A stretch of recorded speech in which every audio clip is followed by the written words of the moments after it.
तो hello guys, आप सभी का स्वागत है सिनेस्पाई की एक और नई वीडियो में। और आज इस वीडियो के साथ मैं एक नई सीरीज की शुरुआत करने जा रहा हूं अपने चैनल पे, जिसका नाम होगा मिस डाउट।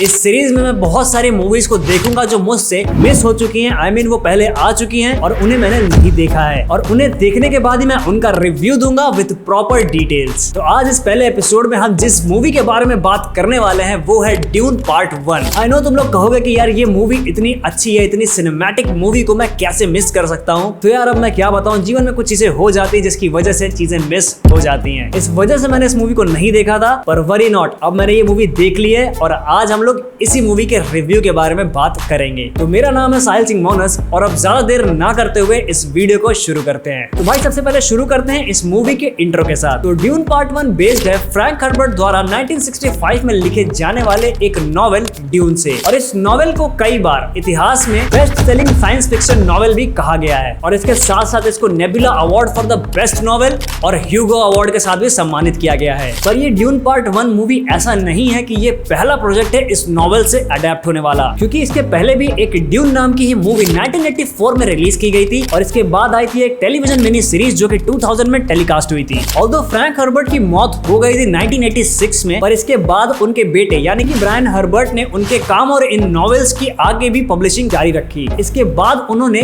ड्यून की ही 2 प्रीक्वल और 2 सीक्वल नॉवेल्स भी पब्लिश करी, जिसमें से एक थी हंटर्स ऑफ द ड्यून और एक थी सैंडवॉर्म्स ऑफ द ड्यून। तो ये तो थी कुल मिला के इसके नॉवेल्स की बात। पर अगर अब मूवी की बात करें, ड्यून जो कि एक साइंस फिक्शन मूवी है जिसको डायरेक्ट किया है डॉनी विलेन्यूव ने, जिन्होंने इस मूवी का स्क्रीन प्ले भी को-राइट किया है। ये मूवी जैसा कि इसके नाम से पता चलता है कि ये 2 पार्ट्स में डिवाइडेड है, और ये दोनों की दोनों उसी नॉवेल के ऊपर बेस्ड है। ये मूवी एक फुल्ली पैक्ड बड़े नामों वाले कास्ट के साथ बनाई गई है, जिसमें Oscar Isaac, Timothée Chalamet, Zendaya, Rebecca Ferguson, Dave Bautista, David Dastmalchian, Jason Momoa और अपने जॉश ब्रॉलिन भी हैं। फिर अगर इस मूवी की प्रीमाइस के बारे में बात करें तो हजारों सालों दूर कहीं फ्यूचर में, जहां पे अपना मेन कैरेक्टर पॉल एट्रेडिस और उसका राज परिवार यानी कि हाउस ऑफ एट्रेडिस पड़ जाता है एक पॉलिटिकल वॉरफेयर में एक डेडली डेजर्ट वाले प्लेनेट पे होते हुए। मूवी मोस्टली पॉलिटिकल ही रहती है, उन उलझे और वियर्ड हालातों को दिखाती हुई जो उस प्लेनेट पे हो रहे होते हैं। तो कुल मिलाकर यही बेसिक डिटेल्स हैं इस मूवी के बारे में। और अब वीडियो में आगे बढ़ने से पहले मैं बता दूं कि अब मैं बात करने वाला हूं इस मूवी के रिव्यू के ऊपर,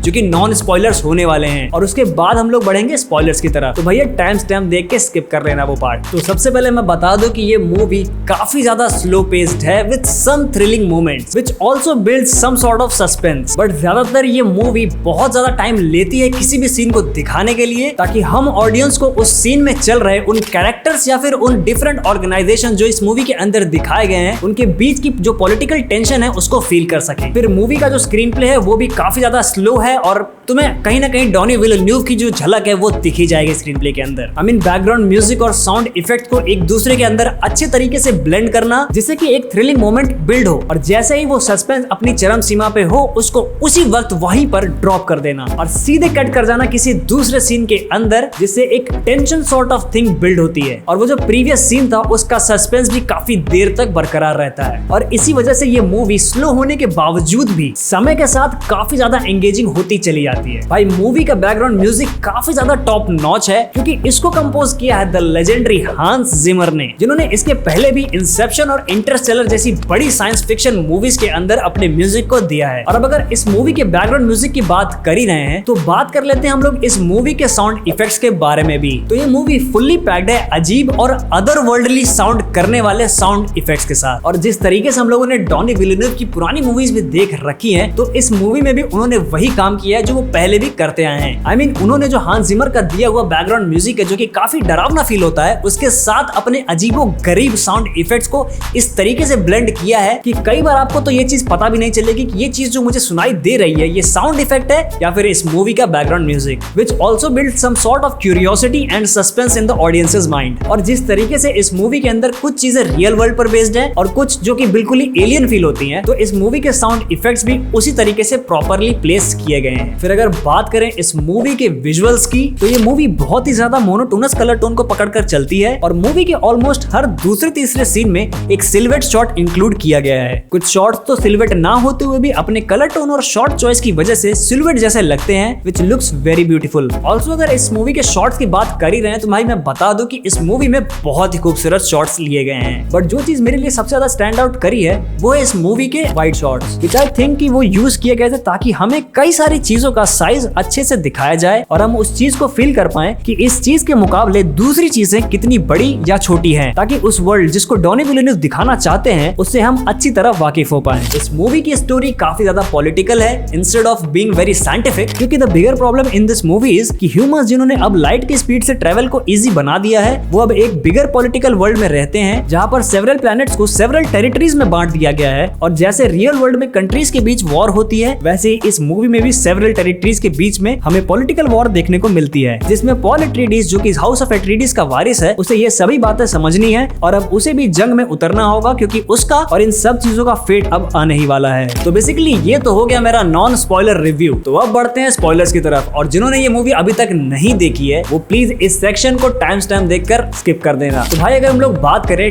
पॉल एट्रीडीज का रोल प्ले कर रहे टिमोथी शैलामेट की, तो मेरे हिसाब से उन्होंने एक बहुत अच्छा रोल प्ले किया है एक टीनेज लड़के का जो कि धीरे धीरे अपने रिस्पॉन्सिबिलिटीज और अपने कर्तव्यों को समझ रहा है, और इसके साथ ही वो बहुत ज्यादा उलझा हुआ है अपने ड्रीम्स को लेकर, क्योंकि उसके ड्रीम्स उसे आने वाले समय की झलक दिखा रहे होते हैं। तो एक pretty much confused teen age लड़का जो कि एक बहुत बड़ी विरासत का मालिक बनने वाला है आगे चलकर फ्यूचर में, और इन सब के बीच में जो वॉर छिड़ी हुई है उसके बीच उस लड़के की क्या प्रतिक्रियाएं होंगी उसको दिखाने में टिमोथी शैलामेट बहुत अच्छा काम करते हैं। और इनके साथ साथ बाकी एक्टर्स ने भी अपना काम काफी बखूबी निभाया है, अब चाहे वो ऑस्कर आइजैक हो या फिर रेबेका फर्ग्यूसन, जो कि ये दोनों टिमोथी शैलामेट के पेरेंट्स का रोल प्ले कर रहे हैं मूवी के अंदर। ये मूवी स्टार्टिंग में मुझे काफी ज्यादा स्लो लग रही थी, पर जैसे जैसे पॉल अपने ड्रीम्स का मतलब निकालने लगता है वैसे वैसे मुझे ये मूवी और भी ज्यादा एंगेजिंग लगने लगी। और फिर स्टार्टिंग में मुझे इस मूवी को पॉलिटिकली समझने में काफी ज्यादा दिक्कत हो रही थी, बट इस मूवी को इतने अच्छे से राइट किया गया है कि फर्स्ट हाफ के पहले ही मेरे मन में जो भी क्वेश्चंस थे इस मूवी के पॉलिटिकल ऑर्गेनाइजेशंस को लेकर वो सभी के सभी क्लियर हो गए। And a big thanks to the screenplay of the movie which lets you take time to think and it also shows you the different perspective of the characters. इसके साथ साथ ये मूवी मुझे बहुत ज्यादा poetic भी feel हो रही थी with the things been shown and spoken. जैसे कि इस मूवी के अंदर दिखाई गई राजनीति हमें ये फील करवाती है कि हो सकता है कि कई हजारों साल बाद हम ह्यूमंस भले ही कंप्यूटर्स और आर्टिफिशियल इंटेलिजेंस को त्याग दे, पर एक चीज जो हम इंसान नहीं त्याग सकते वो है हमारी फितरत, जिसमें आती है राजनीतिक सोच, अंधविश्वास और उम्मीद